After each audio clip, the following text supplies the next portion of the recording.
Your aquatic pets deserve expert care, and that's exactly what they'll get with Fly In Vet. Dr. Becker is a board-certified aquatic veterinarian who brings her expertise right to your door. She uses state-of-the-art WaterLink spin disc technology to test your pond or aquarium on site, getting you fast, accurate results. Ensure your aquatic pets are healthy with Fly In Vet's mobile veterinary services in Boise. Act now. Call 208-260-0327 or visit flyinvet.com. Safeguard your fish's health with Fly In Vet.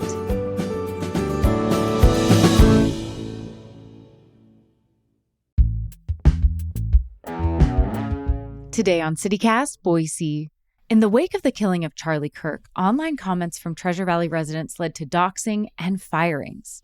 With national leaders blurring the line between criticism and illegal speech, the pressure is mounting to understand what's truly protected free speech and what's not. It's Monday, September 22nd. I'm Lindsay Van Allen, and this is what Boise's talking about. Joining me to break this down is Seth Ashley, professor and chair in the Department of Communication at Boise State University. Thank you so much for being here. Great to be here. Thanks for having me. Now, we know of at least 3 Treasure Valley residents who have lost their jobs or positions after posting about Charlie Kirk's death. What strikes you most about these firings? Well, in the broader scheme of things, it certainly suggests that some kind of backlash is happening against folks who have spoken out online.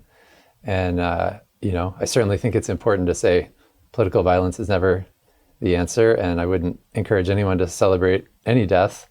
But it's certainly alarming to see people getting punished in various ways because they've exercised their speech, their expression. And in these local cases, most of the people have said that they were doxxed by local political groups and then fired by their employers. So for people who maybe aren't chronically online like I am, could you explain how doxing is different from just calling someone out? I'm not a lawyer, so I can't tell you exactly the definition, but yeah, I think in general, doxing is when you specifically target people by especially releasing personally identifiable information, addresses, phone numbers, emails, and then encourage people to go after them. So, and we have seen certainly a rise in that over the past many years. Why do you think doxing has become such a powerful tool in these political fights or skirmishes, including here in Idaho? Well, it's a tactic to silence people. It's certainly, you can take advantage of the mob online, and that is a tool, at least, to try to tell people what you don't want to hear from them. Yeah, it definitely does have a chilling effect. As somebody who's been doxxed before, it takes a lot of time. You have to switch your phone number. You have to, make sure to scrub your address from the internet. You have to, I hired a service that helps me with that because, it just is so stressful. You worry about your family. You worry about where that information is.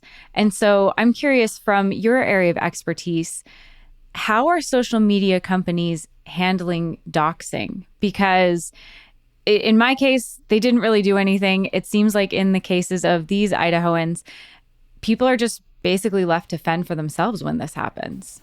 First of all, I'm sorry that happened. I wouldn't wish that on anyone. I think it's a terrible tactic, and we should just not do that. Social media companies are, not doing much of anything. And, it's certainly not like you can call somebody up and be like, hey, I'm having a tough time here. Can you help me out? It's like, that's not part of the business. And so, yeah, you're left to fend for yourself. And that's partly why it's effective. You're basically powerless against it. And so that's a terrible situation to be in. But it's completely exemplifies what regulatory framework for the internet is like. There's basically the Wild West, and there's almost nothing that other than traditional libel laws, copyright laws, things like that. There's nothing in particular that protects people online. There's some progress on harassment, other things like that, but there's very little that you can do. There's very little there to protect you. And to make it even worse, you have this thing called Section 230, which is part of this 1996 Telecommunication Act that is used to protect platforms. It was written to give platforms room to moderate content. That was the original intent, was like, hey, you can step in and moderate, and we won't come after you as the creator of this content. But it's been perverted into this thing where it's like, okay, we are just the platform, we are just this tech company, and we're just here to create the shell, and then you show up and provide the content, which is a wild business model in the first place. And then on top of that, they are just completely exempt from any responsibility for what users post. So I'm also curious, for anyone who is familiar with any social media platform, there are places where you can report videos or content or posts, and you can specify why you'd like to report it, and it will have reasons like it's personal information or it's attacking or threatening me. And from my experience, a lot of times when I click that, I'll get a message like 30 minutes later from the various platforms that say, oh, we found nothing wrong with that. And even if it has, my personal information, or it is a threat of some kind. Does that fall under this Section 230 also, that they don't really have to do anything, even though it looks like they're providing a solution? I mean, that's really up to them. Yeah, I think they have their own moderation policies. And that's kind of the problem, is that we are at their whims. And we don't even know what those are usually, because they are proprietary, behind the scenes things that happen. And so yeah, we're just kind of left to guess what they're up to. There are laws that can be used. There's defamation laws and other ways to target people through the traditional legal channels. But it's very expensive to do that. And you have to have a lot of time and resources to take on something like that. And often it's not effective because there are, people know just how far they can go without crossing that line. So it's not great. And I know you're not a lawyer, but you are, again, an expert in communication and media literacy. Another issue I've seen with this upswell after Charlie Kirk's death is a discussion about where the lines are between offensive speech, libel, and true threats. And how are people able to distinguish between those? Yeah, it's tricky. And even courts and lawyers disagree about where those lines are drawn. But that's the project. I mean, that's what we're here. We have to do as a society, is continue to debate those things, where those lines should be drawn, and that's how you have civilization. So I would encourage us to continue having those conversations. Don't shy away from them, but also that's the mechanism for finding ways that we can live together. So how do you know the difference? There's legal tests that the courts give us to try to determine if something is obscene, or if something constitutes actual malice in terms of libeling a public figure. But even those are can be subjective, and it's up to the lawyers and courts to interpret.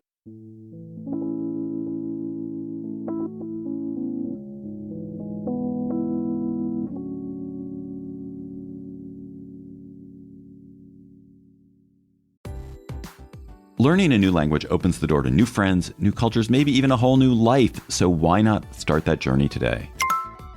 I'm CityCast CEO David Plotz, and I'm learning Spanish with Babbel. Babbel's conversation-based technique quickly teaches you useful words and phrases about the things you actually talk about in the real world. I've been practicing my Spanish with Babbel's AI conversation partner. I can choose my conversation topic and have a real-time dialogue. It's great at helping me think on my feet, and it's improving my pronunciation. Also, it's really easy to do anytime on my phone using Babbel's excellent mobile app. It's just one of the many fantastic Babbel tools for learning. Plus, Babbel has a real-time feedback, progress trackers, and handy visualizations, all of which make it really easy to stay motivated to learn. I want you to learn another language. So CityCast is teaming up with Babbel to gift you 55% off subscriptions, but only for our listeners at babbel.com/citycast. Get up to 55% off at babbel.com/citycast. Spelled BABBEL.com/citycast. Babbel.com/citycast. Rules and restrictions may apply. Now, for years, conservatives and people on the far right have criticized cancel culture as a threat to free speech. But after Charlie Kirk's death, some on the right have actively engaged in their own version of cancellation through this doxing. What does that reversal on their position tell you about this moment or how we view free speech in this moment? I think you're right to point out doxing is part of this cancellation trend. That's not really new. It's just one more strategy. I think it's really important to start from an understanding that cultural free speech is different from legal free speech. And so when people say free speech, they often mean, yeah, we should all be able to say whatever we want, and that should be our basic starting point. On when you're operating on a social media platform or any private company, they can silence you as much as they want. They can also amplify you. It's completely up to those private companies to decide who gets to speak and how much. And so that's the whole problem with these algorithms that amplify this outrage rhetoric and extremist talk that just continues to add fuel to the fire. And so that's a huge part of the problem. Another term that suddenly is getting thrown around a lot by a lot of different people is hate speech. And so is hate speech an actual term under US law, or is this mostly a cultural and political term to try to identify different types of language and rhetoric? Hate speech is not a legal thing. If anything, it is protected by the First Amendment. Other countries do this differently, and you can, again, where do we draw these lines? That's the project. That's what we have to decide as a society. But so far in this country, there is no hate speech is just protected speech. There's no legal category that defines that.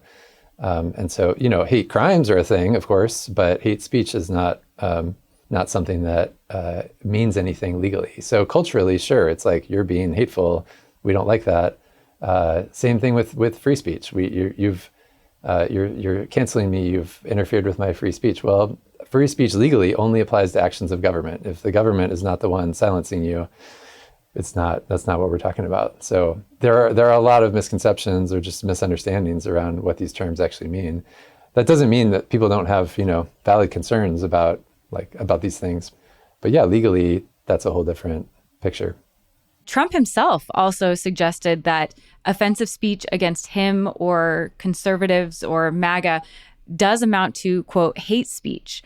What do you see as the potential danger in political leaders blurring the line between criticism and illegal speech or illegal activities? Yeah, this goes back many years. It's been part of Trump's playbook since the beginning, calling journalists enemy of the people and just using all kinds of rhetoric to call out people that disagree with him. His term fake news, he was very clear about it. He uses fake news to highlight negative news. That's really what he means. It's anything that is critical of him. It's a strategy everybody should be aware of as just a basic type of propaganda and to be constantly on guard for. And that goes for everyone, so that we're all not being taken in by that kind of thing. Because it feels good when it again supports your side, your tribe, your point of view. But we should watch out for it no matter what. Do you think that there's any connection between national leaders using terms like hate speech loosely and local groups like the Idaho Freedom Foundation justifying targeting and doxing local people for speech they may not agree with? I don't know what else to say other than that's a really unfortunate strategy. I think that we need to find ways to have constructive debate. It doesn't mean we can't fiercely disagree, but to target individuals and go after people like that. In the same way that, Kirk's murder, that's exactly what we're looking at there. And the violent piece of that is sort of the worst possible outcome. But anytime we're targeting individuals like that, I think we're off track. And Seth, courts historically, U.S. courts have protected extremely offensive speech. From the Nazis marching in Skokie to people burning flags to the Westboro Baptist Church protesting funerals. How do these cases apply to what we're seeing now with what some people are calling celebrations of the death of Charlie Kirk? It feels different. I think because Kirk was such a public figure. He was widely known and celebrated on the right. I think about, Dylan Roof is always I go back to his murder of 9 Black people in a South Carolina church in 2015. He was just a regular guy. He was radicalized by online algorithms, basically. went down this rabbit hole, and we don't, it kind of went away because, these were not public figures. So I think it depends on who's at the center of all of this. And so in some of those historical cases, those are the big cases that set legal precedents and said what you can and can't do. And the Supreme Court traditionally has been, they love free speech cases. They are often eager to take them on because that's at the center of how we want to organize our society. And they are, very cautious to carve out any exceptions to free speech. And so they've always erred on the side, like you mentioned, like those examples you mentioned, they've always erred on the side of it's if we start silencing this group, then what's next, basically. And so because those lines are hard to draw, it doesn't mean we shouldn't have those conversations and figure out where are the lines. We accept copyright as a totally reasonable law. Like that's a good, like protecting people's intellectual property is important for, the progress of society, right? Libel, defamation, there is a line there. It's sometimes, hard to show you've actually been libeled, but there are those laws and they are applied and they do exist. And so, so it's not like, we have laws protecting minors. We have, there's all kinds of things that we have agreed on as a society where these lines exist for good reasons. And so I think we forget that, it's like sometimes we actually do okay in coming to consensus on these things. And so I think, the digital age has opened up a whole new can of worms on a lot of this stuff that we just haven't really grappled with yet. And we're just very slowly starting to figure out what that looks like. And I think this will be a strange transition when we look back, many years from the future. So, and what do you think that people in the Treasure Valley or Boiseans should know about their rights when posting online, even if the thing that they want to post could be offensive to others? Again, you're at the whims of the algorithm and the social media companies, and so, they love the stuff that fuels outrage and anger. Engagement is their top metric. And so, because that's what generates profit for them. And so, and the stuff that generates engagement is the most extreme rhetoric. And so, that's a really unfortunate human tendency that they are capitalizing on. And so, there have been lots of whistleblowers who have talked very openly about, that's what happens inside these companies, and that's their whole strategy. So they have moderators, they have lines. They have people that want to keep the service viable in ways that don't gross you out when you go on there. So I don't know the numbers, but it's in the order of thousands that work for various platforms to pick and choose what content is even allowed to be fed into the algorithm. So they do, again, even the companies themselves, they have lines, and they've agreed that certain things are just not acceptable. They're not going to be shown in their platform. I think, the video of Kirk being murdered, that spread widely before they were able to crack down on it. But eventually that's the kind of thing that they don't want on their platforms. So there are lines, but it's just, are they in the right places, and what do we need to do to identify the right balance? And then also on the flip side, what legal, social, or professional risks should people be aware of before they hit post? Everyone says, First Amendment. That doesn't necessarily save you from getting fired. So what should people be aware of when it comes to the risks? First of all, I would say you don't have to post every thought you have on the internet. I just, and some people might say, yeah, but we need to be having these debates. So, sometimes it's not the best place or time to do that. So especially when it's heated, when you're in the middle of it, when you're reacting quickly and emotionally, right? Sometimes it's, write that letter, stick it in a drawer, and see if you still feel that way a day later. So, or see if there's a better way to do or say what you want to get at. So I would say that's the first thing, just kind of slow down. And I think that goes for our consumption too. Just, when it's the middle of the moment, just slow down. The reports right after Kirk's murder, for example, are going to be wrong. Whatever comes out, it's going to be wrong, or at least incomplete or flawed some way. So just wait, just hold on. It's, we can still talk about it. We don't have to talk about it right that second.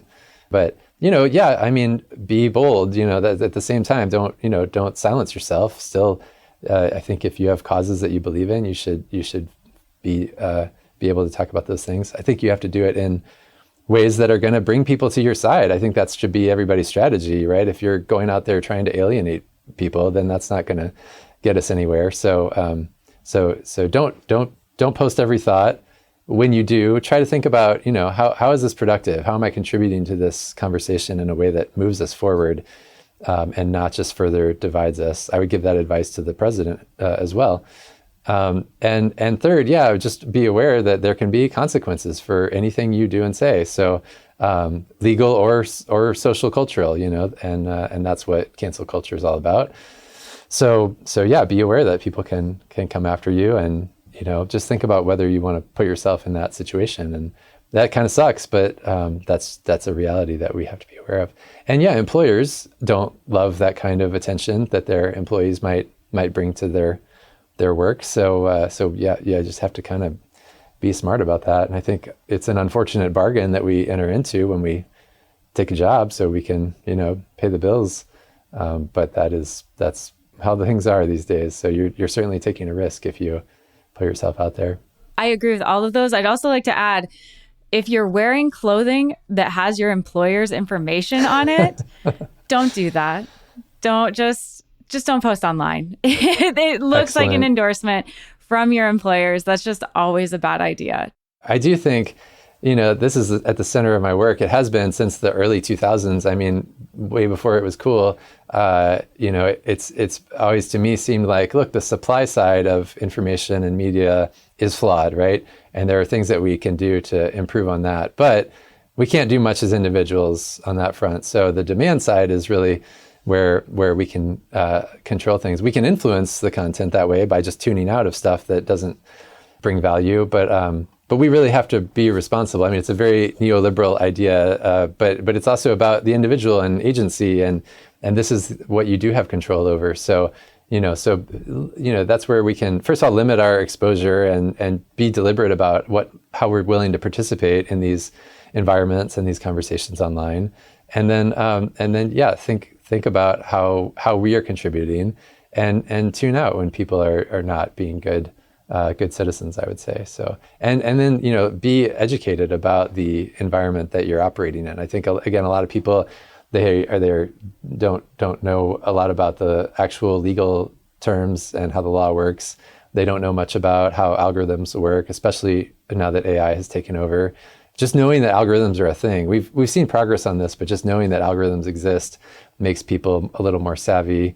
So just being better informed, being more knowledgeable about the media environment is kind of at the center of media literacy. It's not just like, is this true or not? Yes, that's part of it, but you really have to step back and look at the big picture. And we know these things are good because they're associated with all the kinds of pro-social outcomes that we want, where people are more informed, more engaged, and that's what we want at the end of the day, to maintain a viable democratic society.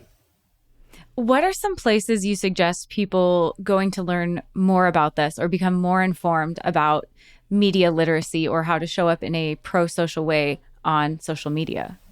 Come take my classes, first of all. There are lots of great resources online. News Literacy Project is a great resource, namely the National Association for Media Literacy Education. And there's, legions of scholarly work, too, that you can take a deep dive into if you want to know more by reading media theory and research, and see what people have been saying for decades about the media environment and what you should know about it. Well, Seth, thank you so much. I really appreciate you bringing your expertise to this conversation. Thank you. Thanks for having me.